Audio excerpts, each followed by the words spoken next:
challenged, I guess, by the drought in Utah. And so we're delighted to have Mr. Bill Pinkney on, and he's going to share with us important facts about his book and things that we need to know and need to be familiar with about this recent upending on environment and global warming and the droughts and the surplus of rain we're getting. So, Mr. Bill Pinkney, please share. Thank you very much for having me, Elton and Elizabeth. I appreciate it again. And thank you everybody for being here with me. I'll just take a few quick minutes to describe who I am and what's going on in our country. And the bottom line is that it's quite normal, quite cyclic, and our earth isn't going to burst into flames in 9 years or next year. But anyhow, I retired in 2015 after 46 years and in two careers. One, an Army soldier scientist for the first 26 years, and then another 20 in the aerospace industry. And the last 6 years I've spent researching and writing my book that they told you about, Tale Two Climates, One Real, One Imaginary, which is to tell you about the other side of the story, the not so frequent side of the story that you don't hear on the news, what seems like daily these days. Anyhow, so it's to plug a gap and so that you can decide for yourself, see both sides of the story and decide for yourself what's true and what's not. So let me just take a couple of minutes to talk about heat waves, wildfires, and hurricanes and floods. Heat waves and wildfires. I live in a small town, small ranching, cattle and horse ranching community of 2,500 up in the mountains of Utah. And as you probably have heard, that even this far, even starting with Utah and going westward, we've been having some considerable heat the last few weeks. And let me start specifically by talking about what happened 2 weeks ago up in the Northwest in Oregon, Washington State, and even into Canada. And that was the very hot temperatures, which the alarmists would say is caused by climate change, which is caused by greenhouse gases increasing, which is caused by human fossil fuel consumption. But the first point about that is that that's not true. Greenhouse gases are increasing. Our temperature is increasing overall in the long term, slightly and beneficially. And so with that in mind, the first thing to understand is the difference between weather and climate. Weather reflects short-term conditions in the atmosphere, the hour-to-hour, day-to-day, month-to-month, even season-to-season changes in the weather, both up and down.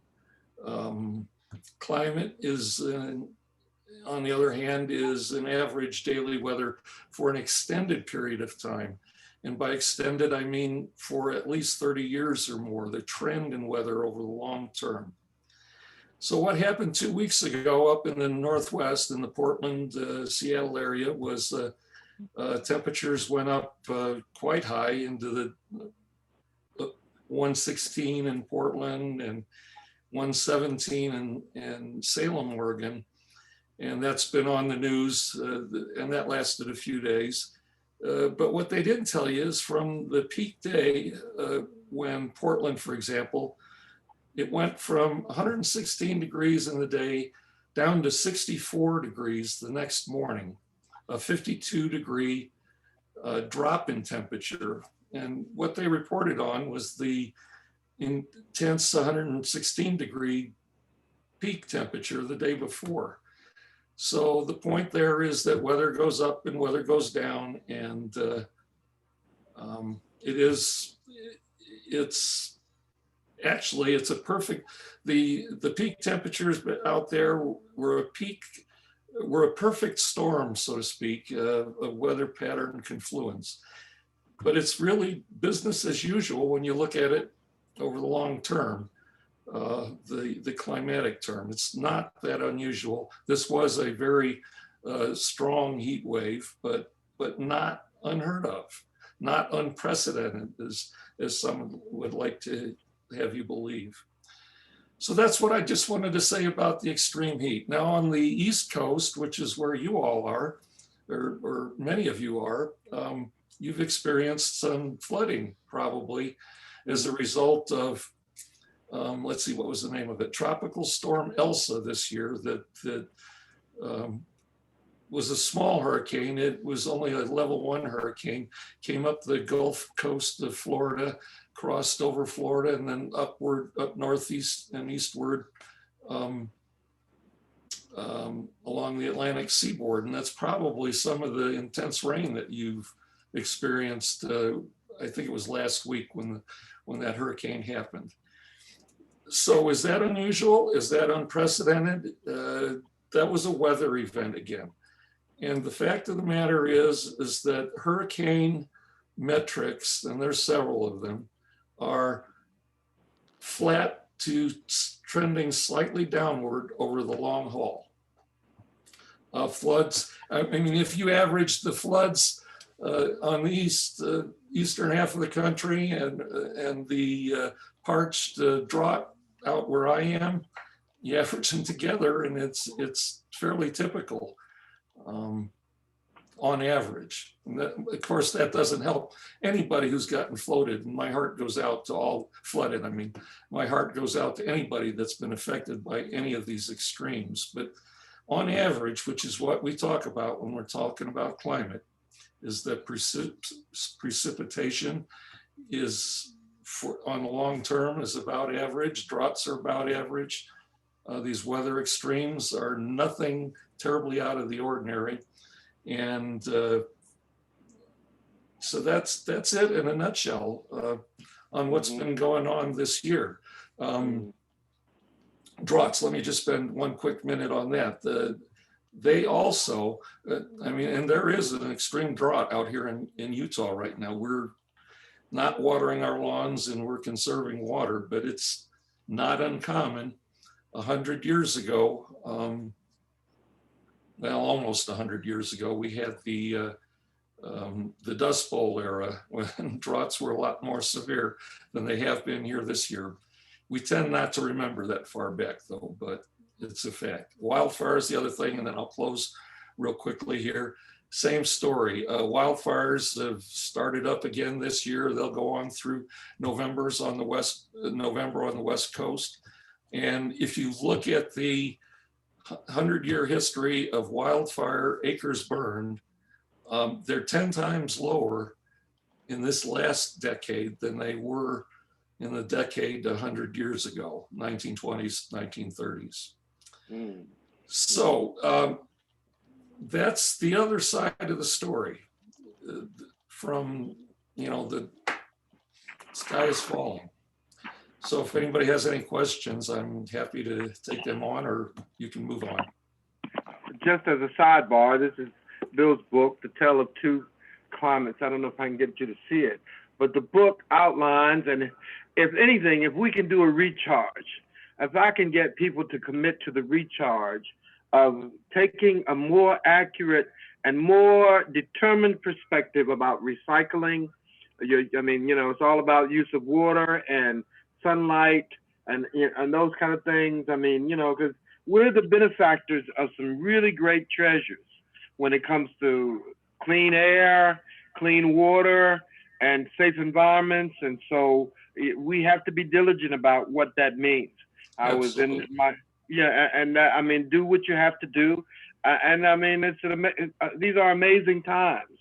So, and Bill, you're right, as you reflect on, you know, our environment and being careful and taking pursuits. Does anybody have any questions about, you know, I know sometimes it feels so helpless about what you can and should be doing in terms of our environment. If you just take the time to notice it, just take the time to really understand the treasures that you're benefiting from. I mean, yes. And then think about that in terms of your own children and them having a legacy of clean air, clean water. It's not just the fact that you just expect them to be there. It's just what you can do to create greater longevity, like that. Yeah, we all need to be strong advocates of clean air, land, and water, but yeah, at the same time be critical thinkers and hmm listen to both sides of the story.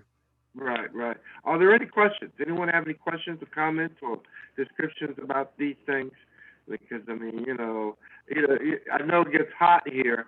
Sometimes though, if you just roll the windows down and ride in your car with clean air, oh, what an amazing time! Even early mornings or late evenings. Today I was in my garden and it was raining, and I didn't want to stop working, so I just worked in the rain. Man, what the recharge that I got from that. That's an incredible stimulation, and it was a cool rain. And quite frankly, the rain kept the mosquitoes away. The rain kept the mosquitoes away. I hate mosquitoes. Yeah, I do too. But I mean, what are you gonna do? I could have taken some repellent and put it on, but I didn't have time to go in the house to get it. I just wanted to wrap up what I was doing. But your book, Bill, and please, as a reminder, put your book chat details or purchase details in the chat so people can feel free to get copies. And I will do that. And yes, you can get it off of Amazon, or if you'd like a signed copy, I will mail you one, and I'll put that on the chat as soon as we're done here. Very good. Thank you, Bill. Appreciate your insight. Keep doing what you're doing, my friend. Keep doing what you're doing. I think as the world grows, as a matter of fact, our consulate fellow, he's asked us to come and to share with him specifically about what North Carolina and their involvement there, as well as, what it means for North America and the relationship between Germany and North America. Yeah. And so we're excited about that prospect with him. So with that being said, we have just a few more speakers, and we thank you, Bill, for your time. Were there any questions for Bill? I don't think I see any chats. Let's say 4 chats. I just want to make a few announcements before we move on to the networking part of this event. And I want to just remind you that on Thursday, for those of you who can attend from 9 to 3 p.m., we will be doing a conference setting media broadcast. And then on the 28th, we will be doing an in-person event at the Logan's Restaurant in Hillsborough. So for those of you who can attend, we will send you this information. Thank you so much. Also on Thursday, we will have a speaker, Dr. Dr. Sanjay Prasad. And Dr. Prasad has written a book about the resetting healthcare. And in that book, he talks about, I